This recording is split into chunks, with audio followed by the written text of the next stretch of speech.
This story has been very wild over the past 24 hours. I seen it break and didn't think that I could really add all that much to it. It's just kind of a dour situation, you know. We have a little at-sea vessel that really doesn't have all that much tracking. So not knowing everything surrounding this at the time, and it's like, oh boy, they lost communication with it. That's not good. Oh, it's in the middle of the ocean. Ooh, that's even worse.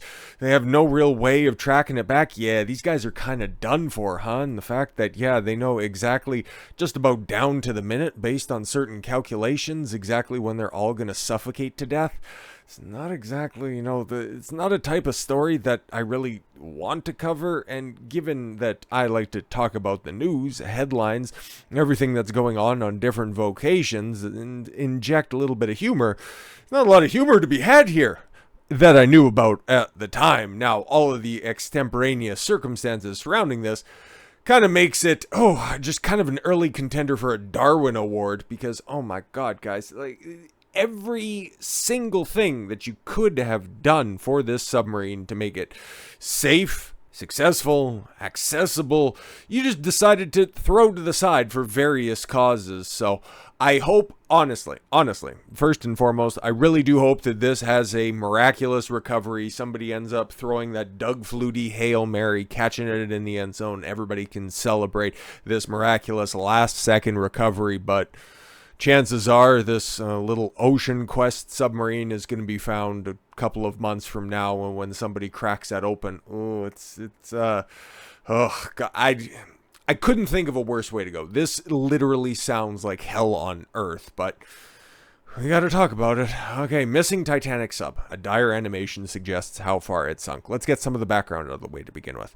Amid desperate efforts to rescue the 5 passengers trapped aboard the Titan, a video has circulated illustrating just how deep the Titanic-bound submersible could have sunk. An unsettling animated clip is currently making waves online. The dizzying 3D animation created by Spanish animation company Metaball Studios. Well, it's good to see there's a lot of people making some money off of it. Whatever. Depicts a virtual underwater seascape filled with global landmarks, as if the Atlantis-esque apocalypse had drowned Earth's treasures. Yes, just to show you how deep. Like, I didn't realize the Titanic wreckage was in fact that deep to begin with, but also just goes to show, where these guys could ultimately be, because they just really don't know outside of a couple of noises. Apparently, what is good, they are picking up some detections every once in a while. About every 30 minutes, they're hearing some banging. Hopefully that they can try to originate and find, by using, I guess, kind of some primitive version of the Doppler effect, figure out specifically where you can hear that sound from, because you wouldn't anticipate in the deep, dark depths of the Atlantic Ocean. That would be the Pacific Ocean where they're out at, but there's not too many things that would be making the sound at that pitch with that amount of frequency. So there's hope, like I said, but oh God. There's also hope that I could win the lottery. I don't play the lottery. As the illustration, the illustrated submersible descends into the digital depths. Oh my lord. The video's perspective passes various global landmarks, including the Statue of Liberty at 305 feet tall. That's it? Huh. I've never seen it. I don't anticipate ever going to New York, but it's interesting. I would have thought it was taller. The Eiffel Tower, 984 feet, and the Burj Khalifa in Dubai, the 2,719-foot, world's tallest freestanding structure, I do believe. But yeah, this is the important parts. I'm not going to play the video. If you're interested in it, it'll be the link to this article right here. But as you can see, okay, the Titanic is apparently at about 3,700 meters, okay, 3.7 kilometers, that's, just easy math, just below the ocean. And then right next to it, they have a little illustration, okay, just for reference, you got the Statue of Liberty right there. Like, if that's where they're going, if that's where they're just kind of floating around right now, good luck, I guess, man. Like, it is sad. It's sad after all, but at the same time, Christ almighty, man, you knew there were so many safeguards that you didn't bother to get around. Anyways, eventually the viewer is transported all the way down to the wreckage of the Titanic, some 12,000 feet below sea level at the bottom of the Atlantic Ocean. I was right the first time around. Fuck's sakes. Okay, where rescuers suspect the Titan is trapped. Oh, after disappearing Sunday. holy fuck, I didn't realize that they'd been...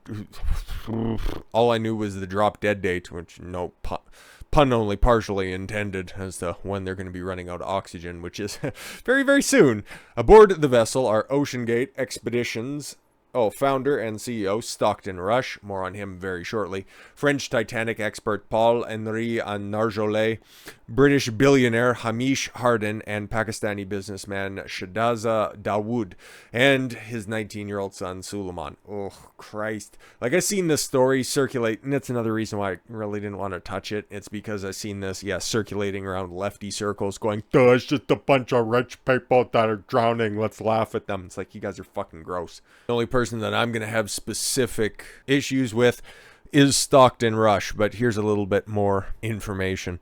A submersible on a pricey tourist expedition to the Titanic shipwreck in the Atlantic Ocean has vanished, and with likely 4 days worth of oxygen. Yeah, sometime Thursday is apparently when it's supposed to run out, if not earlier, depending on the movements and the usage of the 5 people inside. It can fluctuate a little bit, but Thursday seems to be, kind of when everybody's anticipating it's going to go from a rescue mission to a reclamation project. Yeah, they are positioned as of June 19th. They're heading out into the middle of the Atlantic Ocean somewhere, location of the wreck of the Titanic.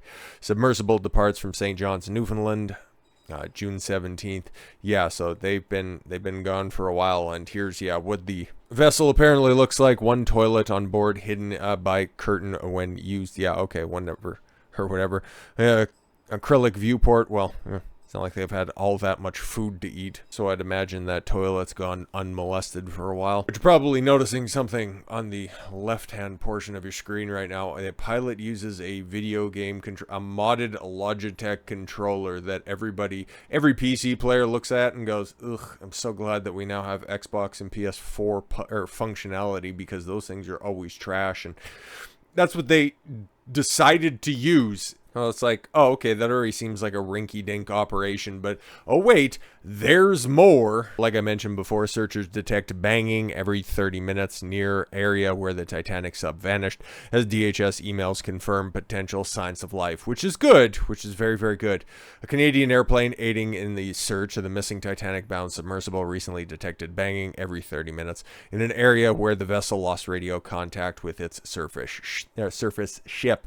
Details on the potential signs of life aboard the OceanGate Expedition submersible were included in an internal email sent to the Department of Homeland Security and separately confirmed early Wednesday by the U.S. Coast Guard, which is good. Okay, the email is obtained by Rolling Stone. Why would that, of all the places to leak this information out to, the Rolling Stone really did not specify when the Canadian Maritime Surveillance and Patrol Air Traffic picked up the banging. But a Tuesday email obtained by the outlet from the Explorers Club, of which one of the passengers aboard the submersible is a member, noted the tapping sounds were detected around 2 a.m. local time, implying crew may be alive and signaling. Hopefully, RCC Halifax launched a P-8 Poseidon, which has underwater detection capabilities from the air. Well, that's cool technology. It's much more sophisticated than the Logitech controller, but okay. Read the email updates sent to DHS. P-8 deployed sonobuoys, which reported a contact to the position close to the distress position. The P-8 heard banging sounds in the area every 30 minutes. 4 hours later, additional sonar was deployed and the banging was still heard. Good. The U.S. Coast Guard also revealed underwater noises were discovered by the Canadian P-3 aircraft in the search area, though it was unclear when. Hopefully they continued. Haven't really heard all that much of an update from the conditions on board, other than, well, obviously, okay, they're still hearing banging. At least earlier today they were at some point in time. But as for a first-hand account of somebody who was on the submersible at one point in time, yeah, as you can see by the headline, I went on the Titanic submarine. It was a suicide mission. Bruh. Amid frantic international efforts to locate the lost Titanic exploring submersible, experts point out that this isn't the first time the deep diving vessel has raised flags. A German adventurer who explored the Titanic wreckage on the same submersible that disappeared has labeled the voyage a suicide mission. "I was incredibly lucky back then," Otto Lobel, 60, told the German outlet Bild of his hair-raising aquatic adventure. He undertook the perilous underwater odyssey in August of 2021, diving down over 12,000 feet on the famous wreck in the now infamous Titan submersible. Well, also along his descent, which cost nearly $110,000, was French Titanic expert Paul-Henri Narjolet. Yeah, he's down there right now. Yeah, OceanGate CEO Stockton Rush and CEO and founder of submarine company OceanGate. So yeah, I guess they would have had, if this was the crew that ended up going missing, they would have had additional oxygen, but okay, I guess. So yeah, that's, oof. Yo, there's your underwater coffin, guys. Fucking Christ, man. They and 3 other passengers are currently trapped. Yes, we know. It was a suicide mission back then, exclaimed the Bavarian entrepreneur, recalling his own journey into the abyss. The first submarine didn't work. Then a dive at 1,600 meters had to be abandoned. Yeah, at that point in time, like, I'm a little bit of a risk taker, but I don't think...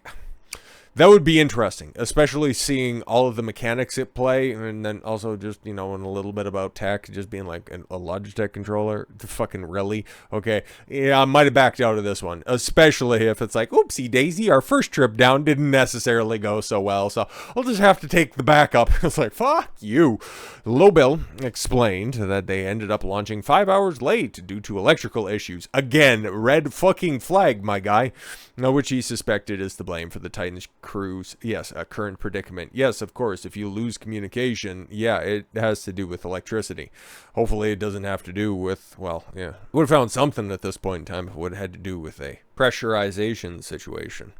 We need strong nerves, you mustn't be claustrophobic, and you have to be able to sit cross-legged for 10 hours. Fantastic. It sounds like quite an experience, described the Aquanaut, who has circumvented Titanic's remains twice in Titan. Oh, so he's probably, at the end of this, going to be the most experienced traveler of the Titanic. During one of the dives, he even touched down aboard the ill-fated cruise liner. However, out of all the Daredevil's adventures, flying over Russia in a MiG-29 air fighter plane and visiting both the North and South Poles, Lobel says the Titan expeditions were the most extreme. Yeah, exactly, because, okay, for everything above sea level, it's fairly well cataloged, cartographed, pretty well known, right? Like, even all the way up to the top of Mount Everest, all the caves and tunnels around the Middle East, like, people pretty much know what's up there, but as for the mystery of the deepest point on Earth, the Marianas Trench, very few people know and can even speculate what necessarily is down there. And then also, given the fact that there is more water on Earth than there is proportional to exposed land, yeah, we actually know very little about what's going on this cerulean death orb. Like, as cool as it would be to see up close and personal, you know, the most famous shipwreck of all time, to join it alongside it and share a similar fate, I could probably do without, especially if you hear from the CEO. Oh my god, he actually said this. Like, this isn't quote mining or anything like this.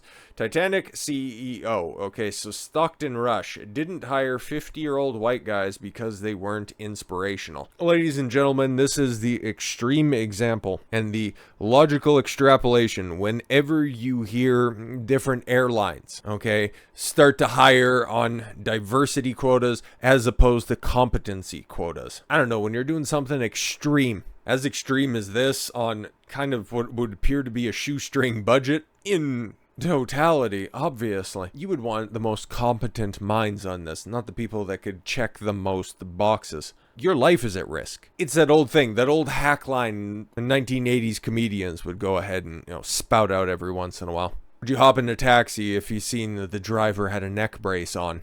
Because that's what you're doing here. Unbelievable. Like, I seen this and it's immediately, nah, we got to talk about this because, yes, this is the most prolific example of it, but you're going to see ideas like this get into different domains, and this is ultimately what's going to end up happening. OceanGate CEO, who's trapped on a 22-foot submersible on an ill-fated voyage to see the Titanic wrecked, once explained how he didn't hire 50-year-old white guys with military experience to captain his vessels because they weren't inspirational. But were they competent? No, they didn't make me feel a certain way. Unbelievable. Stockton Rush, 61, added that such expertise was unnecessary because anybody can drive the sub. Oh my god. People willingly and paid to get on a submarine with this fucking moron.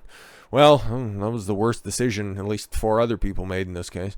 Now, with a $30 video game controller. Yeah, those things are ass, okay? Just ask anybody who played PC gaming prior to superior controller integration. When I started the business, one of the things you'll find there are other sub-operators out there. They typically have gentlemen who are ex-military submariners, and you'll see a whole bunch of 50-year-old white guys, Rush told Teledyne Marine in a newly resurfaced updated Zoom interview. I wanted our team to be younger, to be inspirational, and I'm not going to inspire a 16-year-old to go pursue marine technology, but a 25-year-old, who's a sub pilot and a platform operator of one of our techs can be inspirational. What the fuck kind of idiot is this? There's a reason former military guys who fly jets, fly cargo planes, normally just after their military service is over, transition easily to work for Delta or United or American Airlines because they've been through the shit. And those are the people, if you're hurtling through a little death cylinder in the sky there was also, recently, I think I've seen something over the weekend of the view from a cockpit, okay, when it's absolutely storming outside, and just think of the worst blizzard or worst rainstorm wherever you're at in the middle of the night, driving through that. That's what you see outside of your windshield. This is what somebody's seeing at altitude. And you remember, he's got to land his way through that. Yeah, I'd rather have the guy, okay, with the gray hair and the Freddie Mercury mustache who can just white knuckle that thing and put it down safely so nobody dies. Yeah, I'd prefer him over somebody who's inspirational, but that's just me. So we've really tried to get very intelligent, motivated, younger individuals involved because we're doing things that are completely new. Russia's Everett, Washington, of course it's from fucking Washington, based company made 2 previous trips. Okay, if they're going to be specifically doing Titanic expeditions, why the fuck are you in Washington State? Like, that is one of the most inconvenient places to base your operations out of. Whatever. Made 2 previous trips to the 1912 wreckage of the unsinkable ship, which is 12,500 feet underwater at the bottom of the Atlantic, some 370 miles off the coast of Canada. The founder and CEO who navigates the missing Titan submersible. Interesting. That's very interesting. So we didn't want to hire any military guys to operate our subs, but at the same time, I'm going to be operating the subs. What the fuck? Okay, so you didn't want a 50-year-old, but you at 61-year-old is more than capable of piloting this thing. What a fucking dork. Frantic Coast Guard rescue operations were underway to locate the tiny vessel and save the marooned team, who has less than 1 day's worth of oxygen, as of Wednesday morning, officials said. One of OceanGate's previous Titanic expeditions also had gotten lost for several hours. What the fuck, man? Because there is no GPS underwater, according to CBS News correspondent David Pogue, who was along for the harrowing ride. Company officials were criticized for waiting 8 hours after they lost communication with the Titan to alert authorities about the missing vessel on Sunday. The entire journey to the shipwreck was only supposed to take 10 hours, and now they're closing in on 4 of their last 5 final days on Earth. Ay, ay, ay. Like I said at the beginning, I hope this has a positive ending, but I wouldn't hold my breath. See, Joe. God. So with all that said, thank you all very much for the gift of your time. I've been Don Consuelo. I want you to follow your gut and get after it. Take care, everyone.